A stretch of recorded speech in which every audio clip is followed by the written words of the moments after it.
মাননীয় স্বাস্থ্যমন্ত্ৰী অশোক সিংঘাল মহোদয় GMCHত ন্যায় বিচাৰি হাহাকাৰ মাতৃকন্যাৰ আপুনি এবাৰ কাণ খুলি শুনিবনে চকু মেলি চাবনে মাতৃকন্যাৰ মৰ্মবেদনা বুজি মুখখন খুলিবনে এবাৰ শুনক কি কৈছে এইগৰাকী দুৰ্ভগীয়া মাতৃয়ে মোৰ মানে চকু হেৰি হৈ যায় টোপনিত মই মানে উঠিব নোৱাৰা অৱস্থা হওঁ ভৰি বিষ হৈ ফুলি যায় কিন্তু মই কোনোদিন মোৰ ছোৱালীজনীক মই বেয়া ৰাস্তাত বা বেয়া পথত মই কোনোদিন মই তাক মানে পেলাব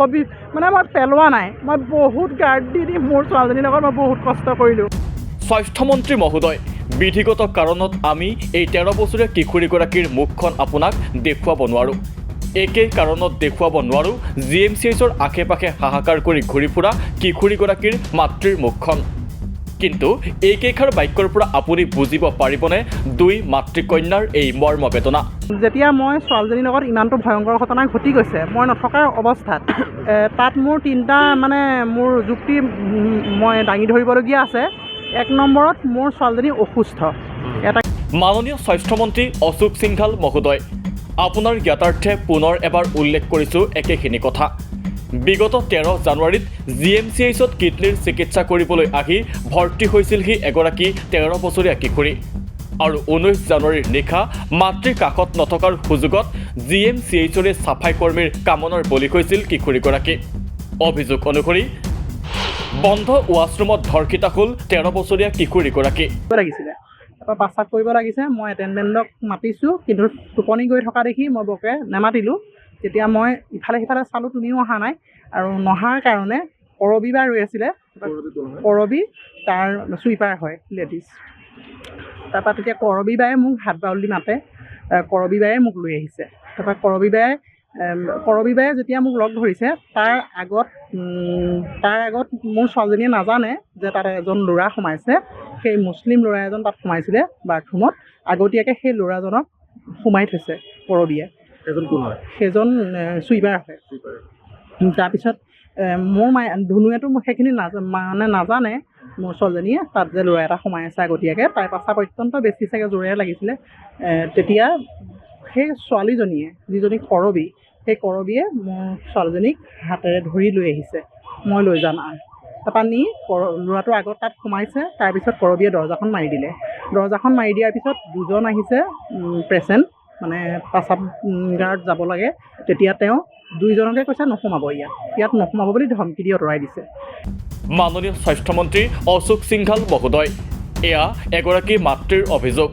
কিন্তু তাৰ পাছত কি কৰিলে জানেনে গুৱাহাটী চিকিৎসা মহাবিদ্যালয় কৰ্তৃপক্ষই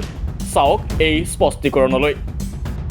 যিগৰাকী কিশোৰী চাফাই কৰ্মীৰ কামনাৰ বলি হ'ল যিগৰাকী কিশোৰীৰ অভিযোগৰ ভিত্তিত পস্কো আইনৰ অধীনত গোচৰ ৰুজু হ'ল সেইগৰাকী কিশোৰীৰ নাম ৰাজহুৱা কৰি স্পষ্টীকৰণ প্ৰদান কৰিলে GMCH কৰ্তৃপক্ষই আৰু তাৰ পাছত শনিবাৰে সংবাদ মাধ্যমৰ আগত এই বাৰ্তা দিলে GMCH কৰ্তৃপক্ষই ইয়াৰ পৰা পঠাই নিদিব মই বেছি সময় নালাগে মই আগতেও কাটিছোঁ মই দেখিলোঁ যে কথাটো অলপ বিষম ধৰণৰ হয় অলপ বেলেগ ধৰণে চাব লাগিব মই বোলো তাইক ক'লোঁ ঠিক আছে হ'ব মই নপঠাওঁ বাৰু তোমাৰ লগতে থাকিব দিম এইবুলি কৈ মই পঠিয়াই দিলোঁ ৰুমৰ পৰা পঠিয়াই দিয়াৰ পিছত মই মাককো ক'লোঁ যে আপুনি চাব মাক খুব উগ্ৰ হৈ আছিলে কৈছে যে নাই এই তাই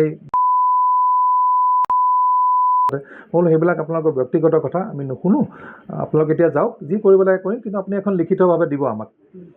এনেকৈ কথাৰ পিছত মই আমাৰ যিকেইজন ডক্টৰ আছে আমি মাতিলোঁ আমি কথা পাতিলোঁ যে নাই ছোৱালীজনীক আমি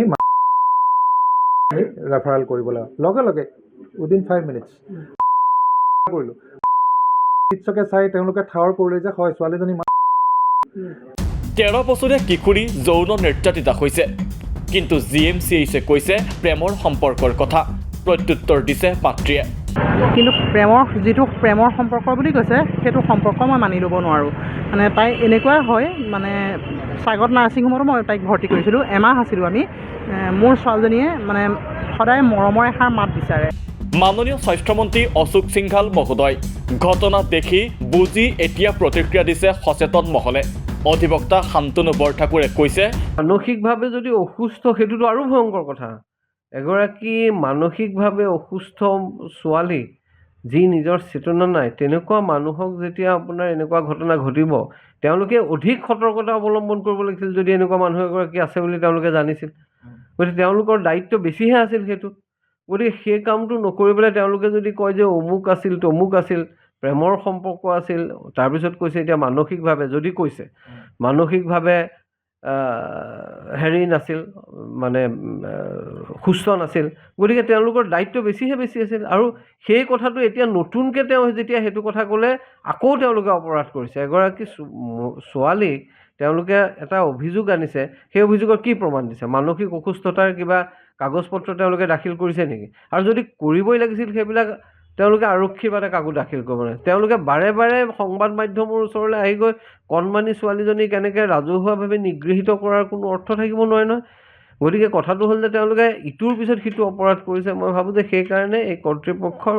জবাবদিহি কৰা উচিত এই কৰ্তৃপক্ষৰ বিৰোধী দলপতি দেৱব্ৰত শইকীয়াৰো দাবী 24 জানুৱাৰী এই 24 জানুৱাৰীত নেশ্যনেল গাৰ্ল চাইল্ড ডে তেখেতসকলে উদযাপন কৰিছে খুব ভালকৈ আৰু 19 তাৰিখে এটা ঘটনা হৈছে বুলি আপোনালোকে উল্লেখ কৰিছে এইখিনি সময়ত যদিহে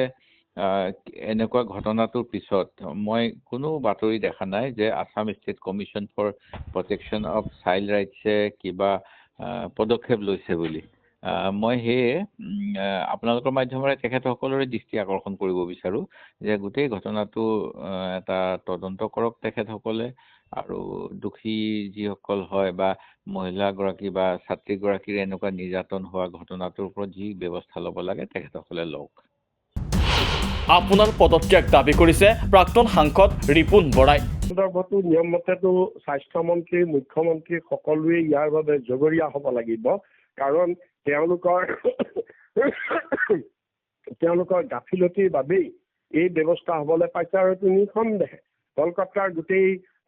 মানে ৰাষ্ট্ৰ কঁপোৱা যিটো আৰজিকৰ হস্পিটেল কাণ্ড সেই কাণ্ডৰ এক পুনৰাবৃত্তি বুলি আমি ডেফিনেটলি ইয়াক ক'ব পাৰোঁ যথেষ্ট ক'বৰ কাৰণে অৱকাশ আছে স্থল আছে আৰু আমি সেই ঘটনাৰ পৰাও আমি শিক্ষা লোৱা নাইকিয়া আৰু তেতিয়া বিজেপি সোচ্চাৰ হৈছিলে হয় গোটেই পশ্চিমবংগত বিজেপি আন্দোলন কৰিছিলে অসমতো তেওঁলোকে বিভিন্ন ধৰণৰ প্ৰতিবাদ কৰিছিলে কিন্তু আজি বিজেপি দলে এই ঘটনাৰ কোনো ধৰণৰ তেওঁলোকে প্ৰতিবাদ কৰা নাইকিয়া এই ঘটনাক তেওঁলোকে নিন্দা কৰা নাইকিয়া মুখ্যমন্ত্ৰীয়ে কোনো এটা মাত মতা নাইকিয়া আৰু স্বাস্থ্যমন্ত্ৰীও সম্পূৰ্ণৰূপে নীৰৱে আছে আমি ভাবোঁ যে এই ক্ষেত্ৰত স্বাস্থ্যমন্ত্ৰীয়ে নৈতিক দায়িত্ব স্বীকাৰ কৰিব লাগে আৰু নৈতিক দায়িত্ব স্বীকাৰ কৰি তেওঁ পদত্যাগ কৰিব লাগে বুলি আমি ভাবোঁ লেখিকা মাইনী মহন্তৰ মন্তব্য মাননীয় স্বাস্থ্যমন্ত্ৰী অশোক সিংঘাল মহোদয় ভুক্তভোগী পৰিয়ালে হাহাকাৰ কৰিছে সচেতন মহলে ঘটনাৰ তদন্ত বিচাৰিছে আপোনাৰ পদত্যাগ আপুনি স্বাস্থ্যমন্ত্ৰী কাণ খুলি শুনক চকু মেলি চাওক আৰু মুখ খুলি কিবা এষাৰ কওক কৰ্তৃপক্ষ সকলোৱে আমাৰতো অভিভাৱক চৰকাৰখনেই চৰকাৰ এই স্ত্ৰী সুৰক্ষা বিষয়টো যাতে শ্লোগানতে আবদ্ধ হৈ নাথাকে যে বেটি বচাও বেটি পঢ়াও নিযুত মইনা আঁচনি এই ধৰণৰবোৰৰ মাজত যাতে নাৰী সুৰক্ষা বিষয়টো তাতে সোমাই নাথাকে বাস্তৱিকতে কিমান সুৰক্ষিত যে শ্ৰেণী বৰ্ণ নিৰ্বিশেষে ধনী দুখীয়া সকলো শ্ৰেণীৰ মানে মহিলাই যাতে সুৰক্ষা পাব পাৰে সকলো পৰিৱেশত তেনেকুৱা এটা আমি বিচাৰোঁ আৰু সেইটো আমাৰ দাবী স্ত্ৰী সুৰক্ষাৰ ক্ষেত্ৰত চৰকাৰ এতিয়াৰ পৰা অন্ততঃ সজাগ হওক